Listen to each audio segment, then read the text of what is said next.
वह कार्य बताइए कि जिससे प्रियतम प्रभु सरल सहज रूप में प्राप्त हो जाए।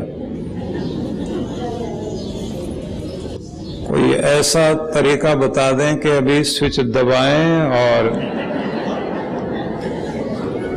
लाइट फैल जाए।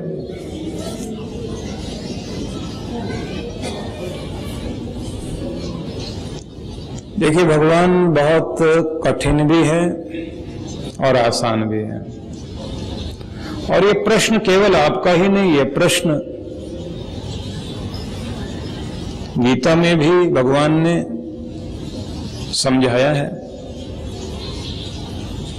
अनन्यश्चिन्तयन्तो माम ये जना पर्युपासते। वेदों में भी इसी तरह से जहां प्रश्न किया गया, क्योंकि श्रद्धा और भक्ति से वो तो प्रोत प्रभु भक्त यही तो पुकारता। पितेव अग्ने सुपायनो भव। पिता के लिए जैसे पुत्र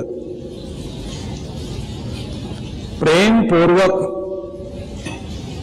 पिता को प्राप्त कर लेता है, जैसे प्रत्येक पुत्र के लिए पिता आसान है, कि भगवान आप भी हमारे लिए आसान बन जाएं, मुश्किल न रह जाएं। चाहे पिता कितना भी बड़ा राजा हो, अधिकारी हो, कितने ऊंचे पद पर हो, लेकिन किसी भी पुत्र के लिए पिता मुश्किल नहीं होता। तो भक्तों की ऐसी प्रार्थनाएं अलग अलग स्थानों पर है। एक जगह तो ऐसी भी प्रार्थना मिलती है जहां ये कहा कि भगवान तो हे वरुण देव, मेरे बर्तन कच्चे हैं, तो शरारती बालक की तरह आता है और आकर मेरे बर्तनों को तोड़ जाता है। इनको तोड़ना नहीं, और अगर तोड़ा तो तुझसे नया ले लूंगा। तो जैसे कोई बच्चा खेलते हुए दूसरे बच्चे से या बड़े से बोल देता है कि अगर तूने यहां इधर से गुजरे और मेरा बर्तन टूटा तो फिर मैं तुझसे नया लेके छोड़ूंगा। तो भक्तों की ऐसी प्रार्थना भी मंत्रों में है। लेकिन सामान्यतः अगर देखें तो वो प्रार्थना सामान्य नहीं है। उसका मतलब है कि मेरा ये जो बर्तन है, शरीर ये कच्चा मिट्टी का बर्तन है, तो शरारती बालक की तरह आता और आके तोड़ के चला जाता है। भगवान अगर अब की बार तोड़ा तो फिर से मैं तुझसे मनुष्य का शरीर ही लेकर छोड़ूंगा, जिससे फिर तेरे गोद में बैठ सकूं। मेरा बर्तन बहुत कच्चा है और तू तो ऐसे आता है शरारती बालक की तरह, एक झटके में तोड़ के चला जाता है।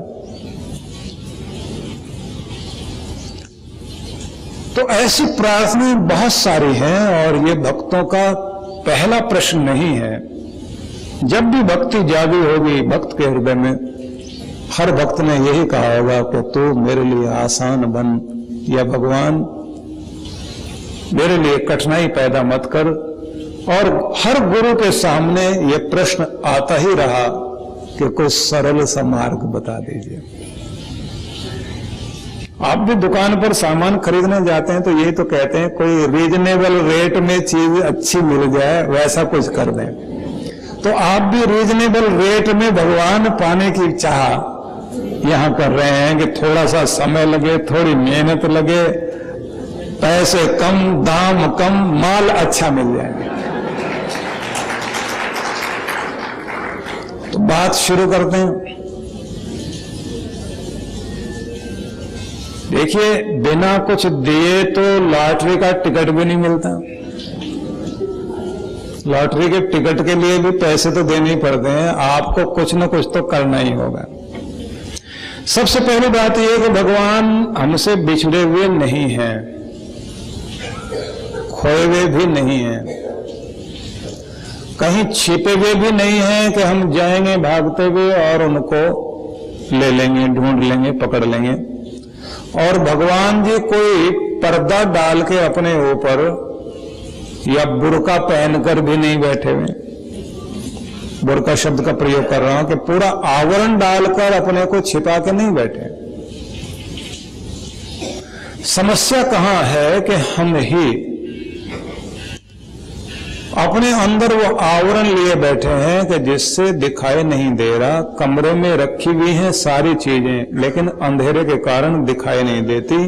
जैसे दिया जलाया जाता है तो सारी चीजें एकाएक प्रकट होने लगती हैं। जैसे रात आ जाने से सारे रास्ते खो जाते हैं, ऐसे अंधेरा आने से हमारा ईश्वर खो गया, जबकि वो खोया नहीं गया है। चीजें वहीं की वहीं हैं, प्रकाश करने की आवश्यकता है और गुरु के माध्यम से वो प्रकाश होता है।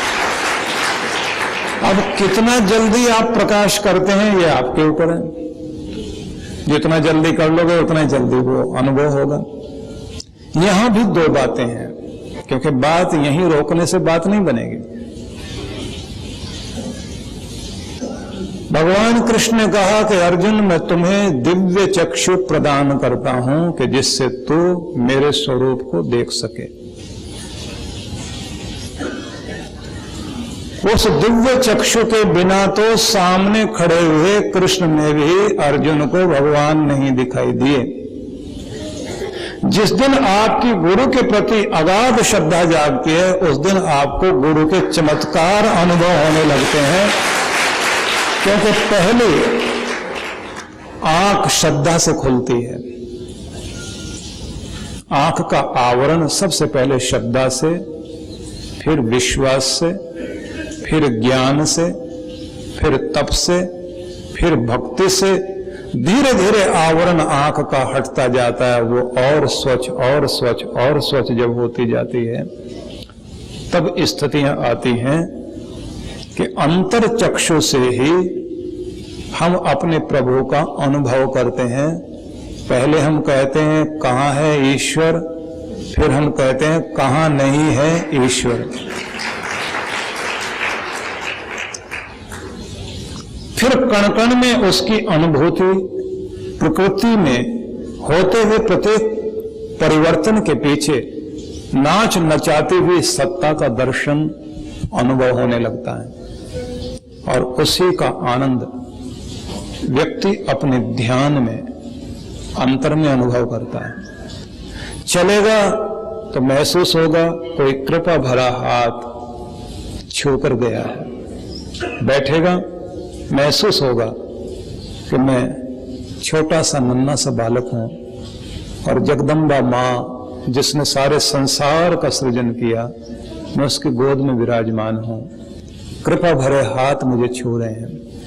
लेकिन कोई भी बात, मां हो पिता हो,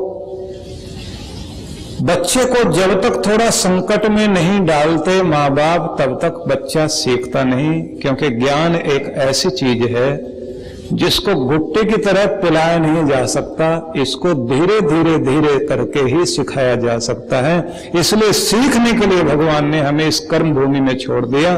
और हम रोते हैं कि भगवान तूने मुझे अकेला क्यों छोड़ दिया। भगवान ने अकेला नहीं छोड़ा होता, सीखने के लिए छोड़ा होता है। और जब जब जरूरत पड़ती है उसका कृपा भरा हाथ पीछे आया करता है। लेकिन इतना याद रखना, जैसे जैसे आपका ज्ञान चक्षु खुलता जाएगा, वैसे वैसे अनुभूति होगी, आनंद की अनुभूति भी होगी, ईश्वर का प्रत्यक्ष भी होगा।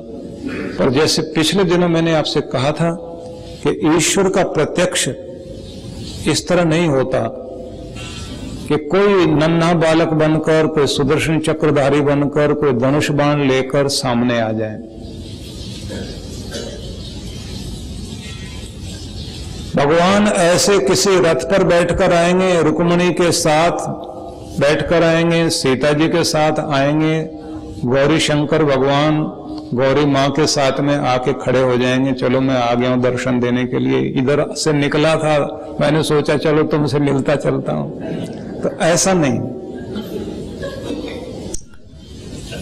प्रकाश पुंज अनुभव होगा या कुछ और चीज अनुभव होगी, जो चीजें सांसारिक दृष्टि से नहीं बताई जा सकती, आंतरिक रूप से आत्मिक आनंद के रूप में जिसका अनुभव हो सकता है, वही चीज ईश्वर के रूप में सामने आया करती है।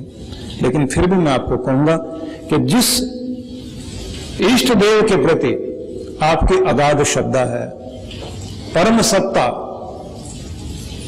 उसी रूप में अपनी अनुभूति अवश्य कराती है, वह शक्ति उसी रूप में सामने आती है।